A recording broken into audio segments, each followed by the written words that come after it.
అదే సింధు, మనం ఇప్పుడు కూరగాయలు తీసుకెళ్లేలోపు లేట్ అవుతుంది. పెద్దమ్మ ముందే పెద్ద లిస్టు చెప్పింది. నిఖిల వాళ్ళు వచ్చేలోగా అన్నీ చేసి పెట్టాలని పెద్దమ్మ చెప్పింది. మనం వెళ్లేలోపే నిఖిల వాళ్ళు వచ్చేలాగున్నారు. అయితే వదిన వంట ఎప్పుడు చేస్తుంది? అవును, అదే నిజమే. మరెందుకు నీకు ఈ ఐడియా ముందే రాలేదు? ఓహో, ఇప్పుడు అర్థమైంది.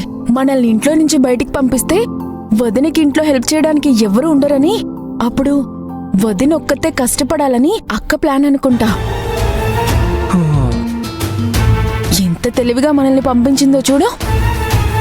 అక్క చేతుల్లో మనం ఫుల్స్ అయ్యాం సింధు. ఎక్కెప్పుడు ఇలాగే, ఎప్పుడు మారుతుందో ఏంటో. తను మారదు. కుక్కతో ఒక వంకర అంటారుగా, ఎప్పటికీ వంకరగానే ఉంటుంది. ఇప్పటికైనా మనకు అక్క ప్లాన్ ఏంటో తెలిసింది. అందుకే తొందరగా వెళ్ళి వదిలికి హెల్ప్ చేయాలి. పద. రండి. ఒక్క నిమిషం.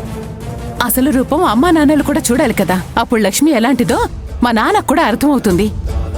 నానా, అమ్మా, ఎక్కడున్నా హాల్లోకి రండి. ఇన్ని రోజులు ఏదైతే జరగకూడదనుకున్నామో అదే జరుగుతుంది. త్వరగా రండి. ఏమైంది త్రిపుర? ఎందుకలా అరుస్తున్నావు? నేను ఇలాగే సైలెంట్ గా ఉంటే మన హరి లక్ష్మికి బానిసైపోతాడు నాన్నా. పాపం ఎన్ని రోజులు ఎంత కష్టపడ్డాడో ఏమో. నువ్వేం చెప్పాలనుకుంటున్నావు ముందు అది చెప్పవే. నేను చెప్పను, మీరే చూడాలి. పదండి. చూడండి.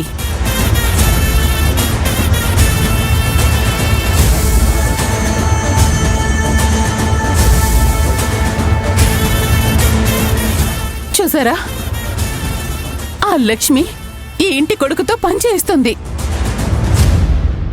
ఇక్కడైతే మనం చూసాం కాబట్టి సరిపోయింది. ఇన్ని రోజులు వేరే ఇంట్లో ఉన్నారు. అక్కడ ఏ ఏ పనులు చేయించిందో ఏంటో.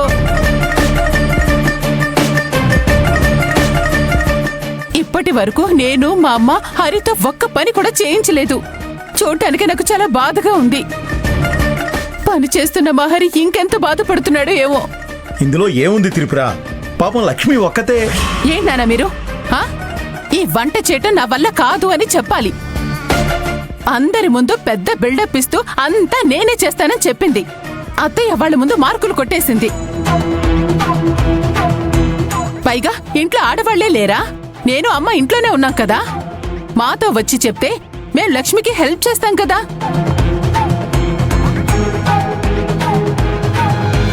కావాలనే ఈ లక్ష్మి హరితో సేవలు చేయించుకుంటుంది. నా తమ్ముణ్ణి గ్రిప్లో పెట్టుకున్నానని ఈ విధంగా చెప్పాలనుకుంటుంది. ఇక్కడ మేమంతా ఉండగా మన హరితో పని చేయించడమేంటి? దీనికి అసలు సిగ్గు శరం ఏవైనా ఉన్నాయా? ఇన్ని రోజులు అంటే ఈవిడ మనకి దూరంగా ఉంది కాబట్టి సరిపోయింది.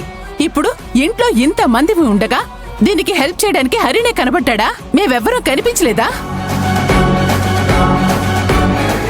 దేవుడా, ఈ ప్రశ్నలన్నీ అడగటానికి ఎవ్వరూ లేరా? హరి ఇలా భార్యకి లొంగిపోయి పనిచేస్తాడని నేను కల్లో కూడా అనుకోలేదు.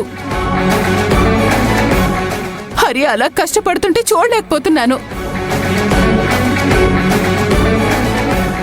మీరే చెప్పండి పెద్దమ్మా, మొగుడినిలా కట్టు బానిసలా చేసిందని ఏం చేయాలి? పెద్దమ్మ దాకా ఎందుకు? నువ్వు చెప్తేనే మంచిదక్కా.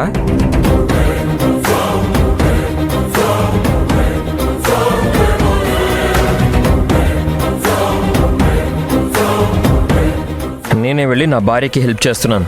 ఇక్కడ ఏదో ఘోరం జరిగిపోతున్నట్టు అందరినీ తీసుకొచ్చు. అయినా భార్యకి సాయం చేస్తే తప్పేంటక్క? భార్య అంటే అర్ధాంగి, భర్తలో సగభాగం. తన కష్ట సుఖాల్లో పాలు పంచుకోవాలి. ఏ పనిలోనైనా తోడుండి సాయం చెయ్యాలి. అలాంటిది వంట విషయంలో చిన్న హెల్ప్ చేస్తే అదేమన్నా తప్పా?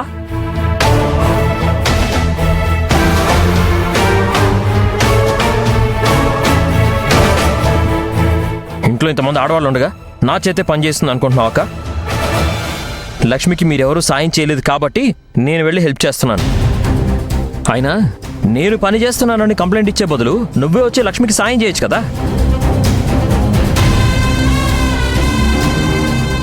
లక్ష్మి అంటే నీకు పడదు, తనకి సాయం చేయడం రాదు, చాడీలు చెప్పడం మాత్రం బాగా వస్తుంది, అంతే కదా.